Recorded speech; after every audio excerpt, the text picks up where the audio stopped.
E aí pessoal, tudo certo? Mais um vídeo aqui no ar. Tô gravando na quarta noite, perdão. Nem sei se está indo pro ar na quarta de manhã, quarta tarde, não sei como é que eu encaixei aí nos horários, mas o Santos está praticamente eliminado do Campeonato Brasileiro Sub-20, né?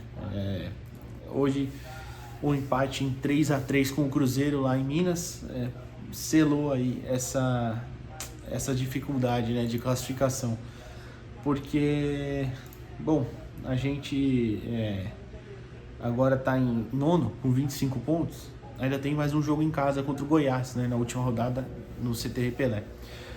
O grande problema é que o Fluminense, que é o oitavo, tem 27. Acima dele já está todo mundo classificado, tá? Em primeiro o Palmeiras, segundo o Grêmio, pode mudar ali o segundo e o terceiro.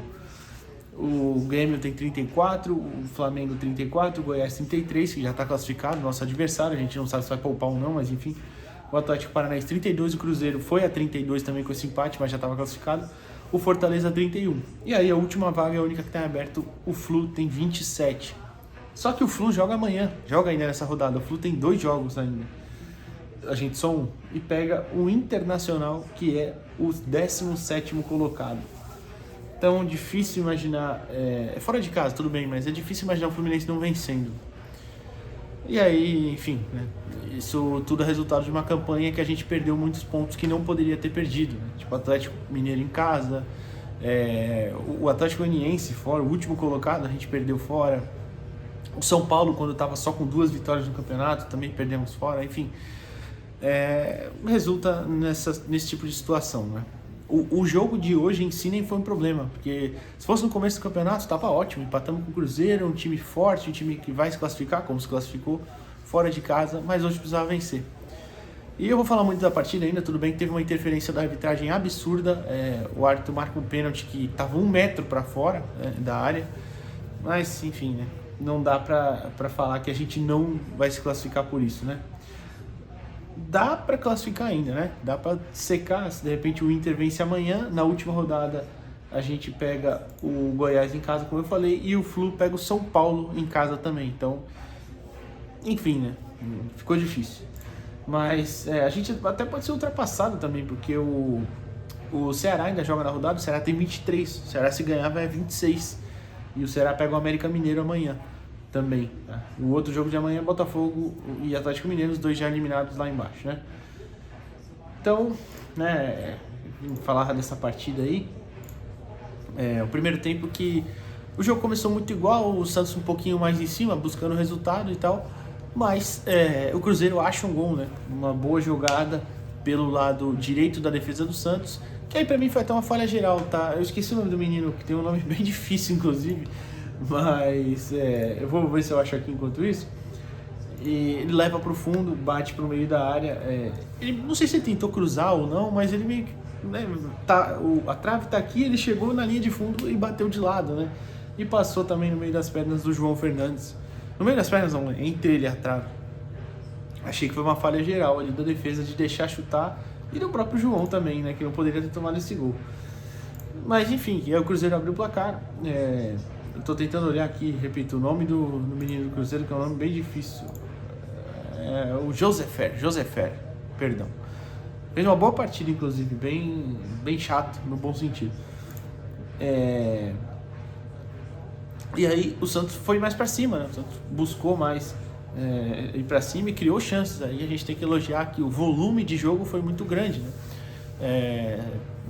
Foi criando oportunidades pelo lado direito com bom tempo, o Rodrigo César puxando pro meio também, o próprio Villarreal teve uma boa chance, e aí consegue um empate, né? Depois de uma bola sobrada, né? Depois de um levantamento, o Bom Tempo chega batendo de esquerda, firme na mão, um belo chute, e empata a partida. E aí o Santos naquela estratégia, né? Tentar trabalhar curto a bola,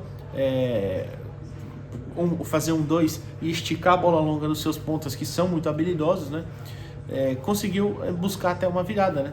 Uma bola esticada pro Villarreal. O Villarreal até toca errado, mas o goleiro do Cruzeiro faz o pênalti, e o Miguel cobra muito bem e faz 2-1. E o Santos até continua em cima, né? Continua criando oportunidades, repito, teve volume de jogo. No final do primeiro tempo ali o Cruzeiro iguala, mas enfim, esperado também. E a grande questão foi depois que volta no intervalo, né? porque o João Fernandes sai machucado, né? E entra o Jackson. O Jackson é um goleiro jovem, né? Eu vou até conferir também aqui, mas eu tenho quase certeza que o Jackson ainda tem 18 anos. E eu acho ele um goleiro um pouco limitado. No Sub-17 ano passado, quando eu vi ele nos 2 jogos da Copa do Brasil, eu não gostei muito do que eu vi. Mas é um jogador... Ele tem 18 anos ainda, é o primeiro ano de Sub-20. Então, assim, ele pode evoluir, ele pode até crescer, né, e tudo mais. Mas o gol que ele toma hoje, sabe, é o tipo de gol que... O gol de falta, né, do Tevez, né, o nome do menino. Não falo nem o pênalti, eu vou chegar lá depois ainda. Mas é o gol que não pode tomar, né? Não dava para encostar, dava para buscar a bola, ele bate nela ainda, enfim. Mas o empate do 2-2 sai no pênalti, que foi muito fora da área, tá? Foi um erro absurdo do árbitro, que ele ia marcar falta e parece que o Bandeira lá do outro lado viu e marcou pênalti. Não tinha nem sentido, o menino do Cruzeiro tava 1 metro fora da área. Mas enfim, né? Pênalti marcado e o jogador lá, Cobra, deixa eu ver o nome dele aqui também, Cobra faz o gol, né? O Guilherme Meira, isso. Logo em seguida, a gente faz o 3-2, né? O Vinícius Lira, depois do escanteio, o Villarreal desvia no primeiro pau para o Vinícius no segundo completar. Os dois são bem altos, né? Mais de 1,85 os dois. Aliás, o Villarreal acho que tem 1,85, o Lira tem 1,87. E completa e a gente faz o 3-2.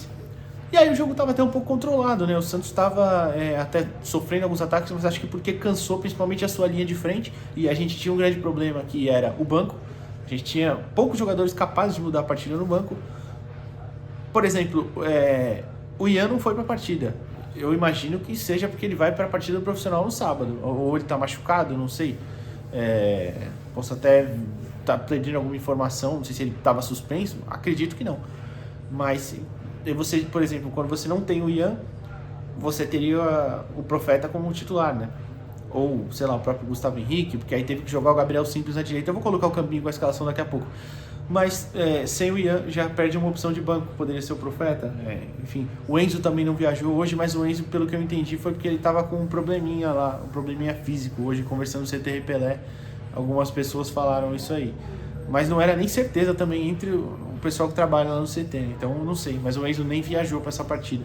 Então você tinha um banco um pouco limitado.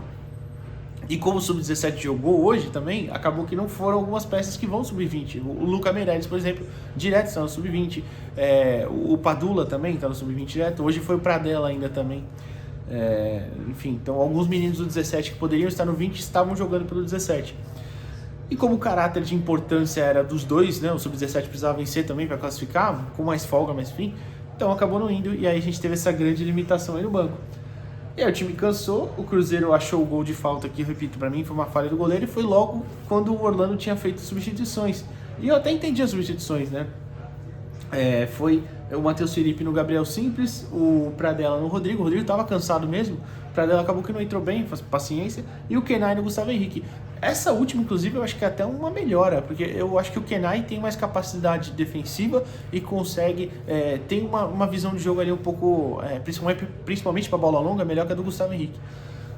Mas aí logo em seguida saiu o gol e, enfim, aí já ficou muito difícil, né? Depois o Orlando ainda tenta colocar o David Damasio, mas não muda muito a partida. E o Santos até tentou, foi para cima e tudo mais, mas não arrumou nenhum gol. Enfim, como eu disse, ficou difícil, né? Ficou difícil. Torcer pro Inter ganhar no Fluminense amanhã e semana que vem a gente fazer nosso papel, mas aí veremos, né? Veremos. A grande questão aqui a base não precisa ser medida sempre por resultados, né? Mas é o que eu costumo dizer, alguns resultados não podem ser normalizados, tipo o Santos ser eliminado na terceira fase do Campeonato Paulista no passado.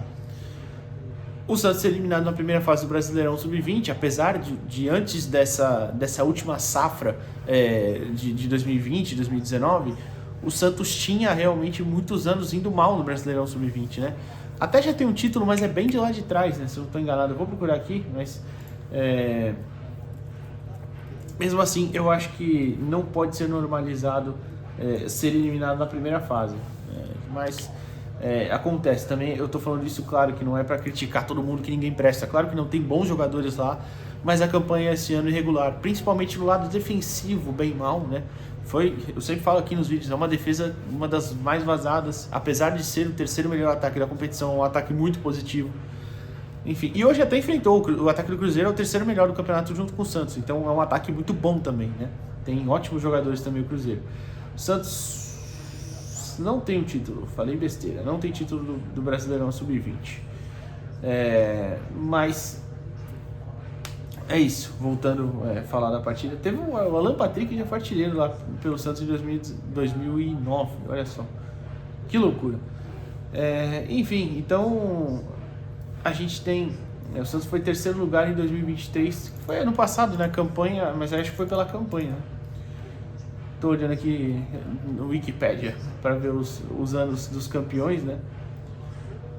Teve 2006 com o Inter, 2007 Cruzeiro, 2008 Grêmio, enfim.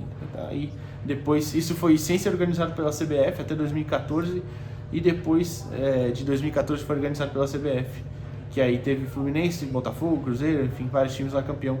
O Santos não chegou a ser nunca. Mas enfim, a gente teve campanhas muito ruins, né, também. Então, até divaguei um pouquinho. Mas mesmo assim, acho que é obrigação classificar. Ainda mais quando você tem bons talentos. O Miguel, por exemplo, está lá no Sub-20. Inclusive isso me levanta outro ponto, né?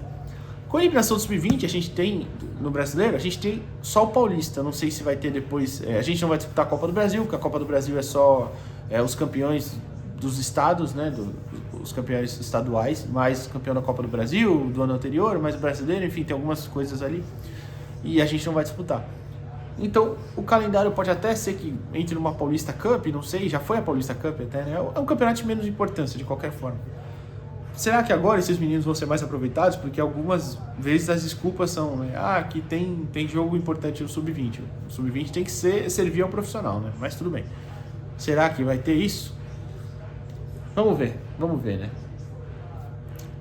Comenta aí o que você achou da partida. O que você acha? Qual dos meninos ali, qual dos meninos te chama a atenção nesse time Sub-20? Tem bons nomes ali, sim. E é isso. Vamos torcer para se classificar, porque ainda dá, né? É difícil, mas ainda dá. Valeu.